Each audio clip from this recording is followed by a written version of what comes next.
Assalamualaikum warahmatullahi wabarakatuh. Salam bahagia untuk kita semua. Salam sejahtera juga untuk kita semua. Pada tugas modul kali ini yaitu mengenai dengan kesimpulan dan refleksi modul 1.1 ada 3 pertanyaan pemantik. Yang pertama yaitu 1. Apa yang Anda percaya tentang murid dan pembelajaran di kelas sebelum Anda mempelajari modul 1.1?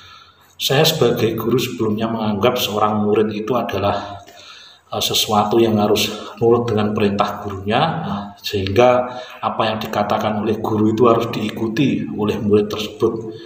Sebelum mempelajari modul 1.1 tersebut, saya berpikiran seperti itu. Jadi seorang guru yang sudah punya program yang sedemikian rupa harus diikuti oleh murid, sehingga murid harus mengikuti perintah gurunya.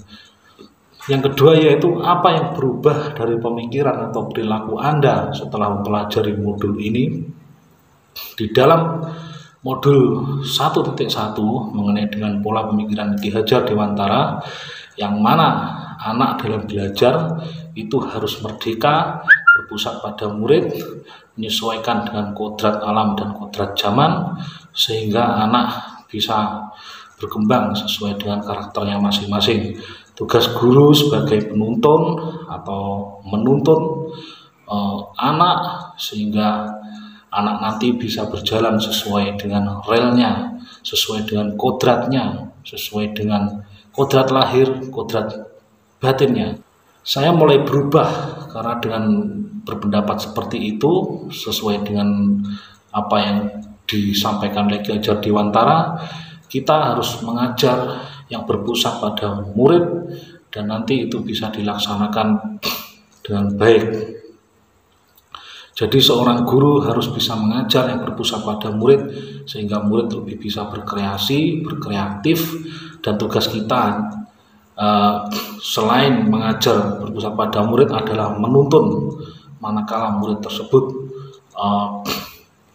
agar tidak kehilangan arah dan agar murid tersebut selalu berjalan sesuai dengan relnya sehingga nanti kodrat lahir dan kodrat batinnya terpenuhi.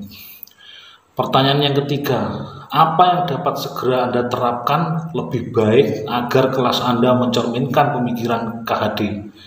Yang saya terapkan tentunya adalah kelas tersebut harus diberikan pembelajaran yang berpusat pada murid, memberi kemerdekaan kepada murid untuk mengkreasikan pembelajaran, untuk mengkreasikan pemikirannya sehingga murid tersebut akan lebih berkreasi. Semisal adalah ketika saya mengajar PJOK, mengajar lempar tangkap bola, tentu sebelumnya saya akan memberikan kebebasan pada murid bagaimana melempar menangkap bola itu yang betul. Bagaimana posisi tubuh ketika melempar bola yang melambung atau bola dengan sasaran jauh. Bagaimana posisi tubuh ketika melempar bola mendatar. Bagaimana posisinya tubuh ketika melempar bola yang bolanya menggelinding menyusur tanah. Itu kita berikan kebebasan terlebih dahulu. Sehingga nanti murid akan belajar, akan mengkreasikan sendiri. Oh, saya kalau melempar jauh posisinya harus begini. Tentu naluri mereka atau kodrat mereka secara alamiah akan berjalan dengan sendirinya. Nanti toh kalau seandainya kurang maksimal, kita sebagai guru akan bisa membetulkan, oh begini loh biar hasilnya maksimal lemparan tersebut, biar hasilnya jauh atau biar tepat sasaran di dada atau lemparan mendatar begini loh. Nah, seperti itu misalnya contohnya. Dan tentu ini akan kami praktekkan, akan saya praktekkan di sekolah ketika saya mengajar pada murid, yang tentunya adalah dengan pola pemikiran Ki Hajar Dewantara, yang mana kita sebagai seorang guru harus benar-benar menghamba kepada murid. Yang intinya adalah kita seorang guru harus sabar terhadap murid, tidak boleh kita membentak murid, menyakiti hati murid, karena di sini terdapat pendidikan, yaitu pendidikan yang saling menghormati antara guru dengan murid, baik murid dengan guru ataupun guru dengan murid. Yang tentunya dengan jalan seperti ini, jika kita tulus menanamkan hal tersebut kepada murid, nanti saya yakin akan berbuah yang manis di kelak di kemudian hari. Tentu anak akan merdeka secara individunya, baik secara individu maupun merdeka ketika mereka terjun ke masyarakat atau sosial masyarakat. Demikian yang bisa saya sampaikan untuk kesimpulan dan refleksi modul 1.1 untuk mengisi tugas 1.1a.8.